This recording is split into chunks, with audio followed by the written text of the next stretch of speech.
and welcome to an impromptu Property Legacy podcast. The annual 2024 budget has been released and it does affect both entrepreneurs and property investors or anyone that is involved with property. So we wanted to share, we're cutting into this season to give you an up-to-date insight into what's happening, what it means, and to hopefully make things make a little bit more sense for anyone that's feeling a little bit overwhelmed with all the news that's out at the moment. Yeah. Should we really be bothered about it? Does it make any difference? Those are the kind of the questions we're here to answer. And hopefully you'll feel a bit better about it and be able to change what you're doing to make the most out of the budget. So to start with, we're actually going to speak about what hasn't changed in the realm of property, because I think sometimes when you see all of these things happening, it can be quite scaremongering, and there are some things in the budget that haven't changed whatsoever that we wanted to make you aware of. So let's start with something positive. Yeah, so with the budget, everybody was frightened to death of tax rates going up, VAT going up. So at this moment in time, your income tax is not changing. So anybody that's got a job, PAYE and all that kind of stuff, you'll just carry on getting taxed the same amount as before. VAT is not changed, so yeah, it's still going to be the same prices generally for the UK for the foreseeable future. So all of these things are good. So businesses won't be affected by having to pay different amounts. And the really good thing is for anybody over 21, the minimum wage will go up to £12.44 or £12 something next April. So that's good news. Okay, so let's start with stamp duty then, Okay. because that's the big one that I've seen all over the social medias at the moment, and there's been a little bit of uproar about it. Yeah, so a bit of background to it. There is stamp duty over a certain amount, whether it's residential or commercial. Depending on how much you're paying for your property, you will have to pay so much stamp duty. But what people forget about is when you're doing investments, once you go into your second property, you have to pay what effectively is a tax, is a stamp duty of 3% on any investment property. So whether that's owned in a company or whether that's owned in your own name, you have to pay 3%. That's what you've had to do. What they've changed now is they've changed that from 3% to 5%. So if you buying a house for 100,000 or a flat for 100,000, you're going to have to pay an extra £2,000 in tax to buy the same property. So a lot of people are in uproar saying, well, there's a lot of investors that are just going to drop their deals because they're having to pay an extra 2%. Now, I think that's scaremongering, because at the end of the day, yeah, you're going to have to pay slightly bit more. But if you are an experienced investor, your figures will be looking at deals that are bringing you in 20%, 30% profit a year, not going to be worried about 2%. So it's something to think about. Obviously, if you're buying property on a regular basis and you group them to groups of 6 or more, you don't pay any stamp duty. So you can get around the whole stamp duty thing anyway if you know what to do. But if you're just buying one property and you're halfway through buying it, unfortunately, you will have to pay an extra 2% on completion. And that's for all properties, even first properties? No, that's for just for an additional property. For investment properties. For just an investment. Yeah. So okay. Whether it's a holiday let, whether it's a service accommodation for a company, or whether it's a service accommodation for yourself, or just a second home, then you will have to pay this stamp duty, and you've had to pay 3% for quite some time now. Yeah, and I think it's just something to bear in mind if you are looking at working with investors. That's just something additionally that you have to add into there when you're asking for a certain amount of money. It's just bearing in mind that and being able to explain the changes, and that's why the investment potentially is a little bit more, but what the return would still be. So I think, as you said, I think a lot of it, when you first see it, you think, oh God, that's really frustrating, because of course you're having to spend more money. But if you are working and using other people's money to do it, then potentially it's not going to be as effective for you in the long run anyway.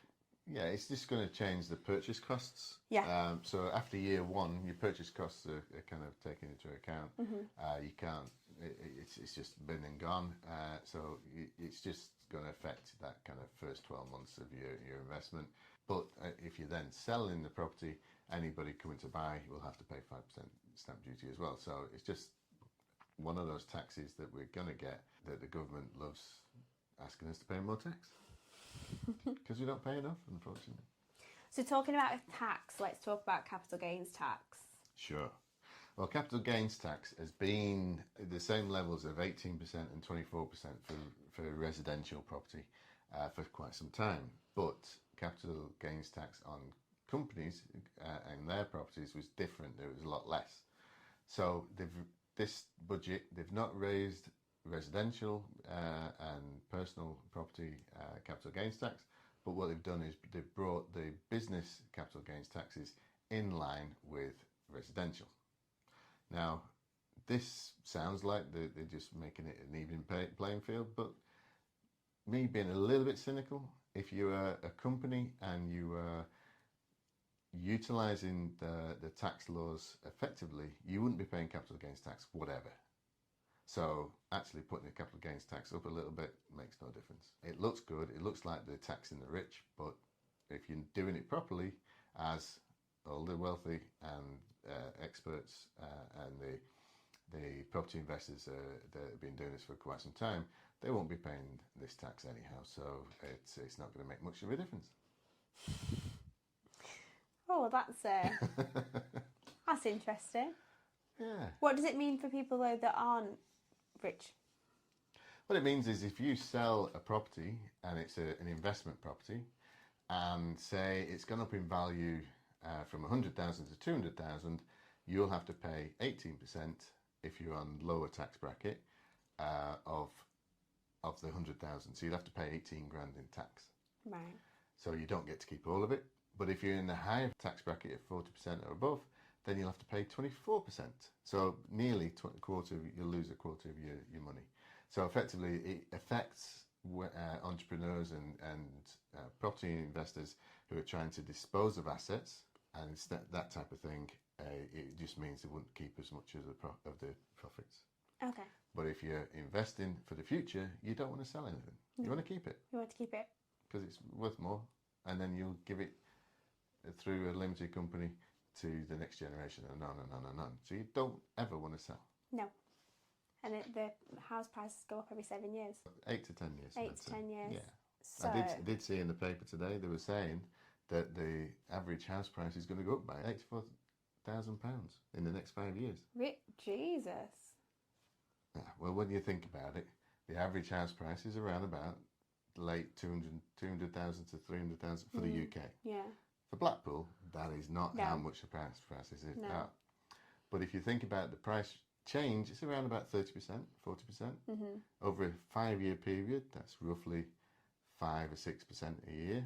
But that's the average of house price rises every year anyhow. Right. So it's another media trying to make people sound wonderful when they're not. Yes. It's just normal, it's expected. If it was more than that, maybe, but if it's less than that, it's just normal. Well, I think as well, if you use a bit of common sense, everything's gone up in price. Yeah. Everything. Do you know why it's going up in price? Because of the cost of living crisis. No. No, why? No. So, as we've said before, the lowest wage is going to be £12 pounds something. What that's going to do, it's really good for people on the lowest wage. You're going to get paid more. Yeah. But actually, they've not changed how much tax-free you get. Right. So all they're giving you is more money that you're going to tax get taxed on. So you're just going to give more of that money to the government, and you'll have a very small amount left. So it doesn't really help you. It gets you a little bit. So that 70p you're going to get extra. You're going to lose a quarter of that with all the different taxes that you get before you get your money. And then because taxes are going up, all the companies in the country are going to have to put the prices up, which then means the cost of living goes up, which then means everybody wants a pay rise, which then means it's just it's just the rat race. It goes round and round and round. Yeah. And that's why everything goes up in price. We're just living in a cycle, basically. Yeah. If everybody stopped and said, I don't want a wage increase, prices wouldn't go up or shouldn't go up because there's nothing to drive them. No. So, business asset disposal relief. What is that? So business asset disposal relief, or BADR. So this is what's happened. If you are disposing of a company, then you have a lifetime allowance now of 1 million. Capital gains tax rate increases from 10 to 14%. So if you're selling a company, you're not paying much capital gains tax anyhow. And in 2026, it's going to go up to 18%. So it's similar to capital gains tax elsewhere. It provides consistency for planning any disposal. So it's really the entrepreneurs, the property people who have got companies and they're trying to sell them to then make more money.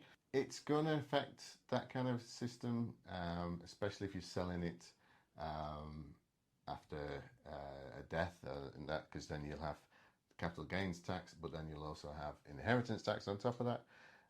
So the higher interest rates reduce benefits of selling a business.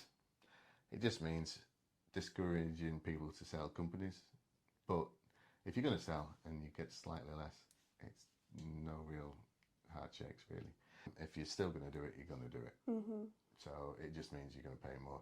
But you're going to pay more no matter which government's in. It's just what happens every budget. Okay, let's talk about inheritance tax. So inheritance tax from April 2026, so it's not long to go. The reliefs are capped at 1 million, as we just said, and the reliefs will drop to 50% beyond this. So you will have some relief after the first million, but the amount you can offset is now 50% less. It's gone down anyhow in the last couple of years, but you do have reliefs. So if you're still going to be inheriting something of less than $1 million, there's nothing to pay. Don't worry about it. But over $1 million, you're going to have to pay. And how much do you pay? Depending on your tax allowances and that type of thing, going to be around about 30%, 40%, Jesus. 18%, something like that. Depending on how much tax you pay. It's down to the person, so you'd have to get What your allowances are. Yeah. Yeah. Okay. Okay, and what's happening with non-dom? Non-dom. I'm saying this like I know what that is. What's happening with that? Okay, so non-dom is the non-domiciled tax regime. So what it means is if you're a British and you live outside of the UK, you can effectively get your monies taxed on the UK rate. But generally, people want to live out of the UK, so they get taxed by somebody else, or not to get taxed at all. If you go and live in Dubai, you don't get taxed on any income at all. No. Monaco is the same. Cayman Islands, all these kind of places, you can go and pay no tax on any of your income. So that's why a lot of people with money go and live elsewhere. So what it means is, from April 2025, it's going to be abolished. So it means wherever you are in the world, you're going to get taxed by the UK government if you're still having a UK tax position. So if you move out of the UK and you move to a tax haven, you would be protected there. But if you went and lived a few months of the year elsewhere and were having benefits of less tax while you're away, that's going to change no matter where you are. If you're coming back to the UK, you'll have to pay UK tax. So even people that work abroad then? Yeah. Like even people that work overseas and stuff? Yeah, unless they're working in a tax haven. Ooh. That's what they're trying to do. So they're trying to still tax you no matter where you live. So you'll have to just make sure that you can work or live in areas that you're not going to get that tax. That's crazy. Okay, and finally we're going to talk about national insurance. And I know we spoke about the living wage going up, but national insurance is changing too. Yeah, so it's going up slightly, a whole 1.2%. It's going up to 15%. So everybody will be getting charged more on that tax. And it's something that companies will have to take into account. And it just means you're paying more towards the NIC, which obviously should go to the NHS and should go to our pensions. So hopefully we'll still have one when you retire. Is that how it works then, national insurance? It goes towards your pension? Your pension, and it pays for the pension and NHS, yeah. But obviously with the minimum wage going up and then the NI going up, nothing really changes, does it? No, because by the time you've taken the extra tax off and the extra national insurance off, you won't have much. And let's face it, if you're employed, you're basically getting taxed about 70 to 80%. of your money, because everywhere you go and you spend money, even when you die, you get charged tax. That's ridiculous. We're going to have to do some more side hustling, aren't we? We're going to have to work with some more Become an investors. entrepreneur and work in property because you can earn a lot more money Yes. without paying tax. That's very true. Legally, Yes, as long as you get it in a limited company. as long as you deal with your tax properly. Yes. Okay. So, in conclusion, these are all the things that we had to report. I've learned some things. Yeah, in conclusion, the impact is the government is raising more tax through taxing entrepreneurs, businesses and property investors. So all those people that aren't PAYE are getting taxed more. In some ways that may be able to be mitigated with the tax laws, but the general day-to-day person who's employed has either not changed at all or has had a very small increase in wage. So if we were to give advice to somebody who maybe might be either new into property investment or partway through a property investment at this moment in time when this has been rolled out, what advice could we give from our perspective? Okay, so if you are in the middle of buying a property at this moment for investments, then just bear in mind you will need to pay an extra 2%. There's nothing you can do about it, unfortunately, unless you can buy another 5 properties at the same time. And if you're just starting out, it's doubtful. So I would consider whether it's going to kill the deal. If it's going to kill the deal, walk away, because even if you lose your legal fees or a small amount, you're not going to lose out on the whole thing. But you need to take advice, you need to look at it seriously and still make sure that when you change your figures, it's going to make sense and it's actually going to make you money. If it's going to cost you to own a property, it's an investment property, and you're not going to make money, don't buy it. No. The most important thing is for everything that we say no to, it opens it up for more opportunities for something that's going to be a better fit. So it can be frustrating, especially like I've seen some things on social media the last few weeks that people have been like, you know, I was just finishing this and this was just being signed off and blah, blah, blah. But I know some people the day of the budgets that were announced were like, oh my God, I've literally was just about to complete on a house and things like that. But as we've said, the biggest piece of advice is if it doesn't work out for you financially, then walk away. Yeah, you can recover and you can go buy a different property at different times. And once you've understood what the differences are and how it's going to affect you, then you can carry on and do what you want to do. But you just got to make sure that it makes you profit. If it doesn't make you profit, walk away. If it's an emotional thing that's making you go through with it, then you shouldn't be buying it for emotional reasons anyhow. No. So try and stand back and just let it go. And if you're working with investors anyway, this is something that they're going to be aware of. Usually people that have got the money will be aware of all of these things. Yeah. And they'll know that it doesn't make that much difference. In the scheme of things, if it's going to make them a lot of money, an extra 2% on the purchase doesn't affect really the profit down the line, especially if you're going to hold on to it for a long, long time. An extra 2% over a 20-year period, it's going to be negligible. But it's just annoying when things happen overnight or over a day. Well, that's it then. Thank Yeah. you for joining us for our interruption of our news report. Are we ready? Ready. And that is our update of the news. And that was the news. Bye. Bye. So that's the end of today's episode. Property Legacy Podcast will bring you another episode in another couple of weeks. To support Property Legacy, you can find us on Instagram, Facebook, TikTok, LinkedIn, and we've got a brand new website.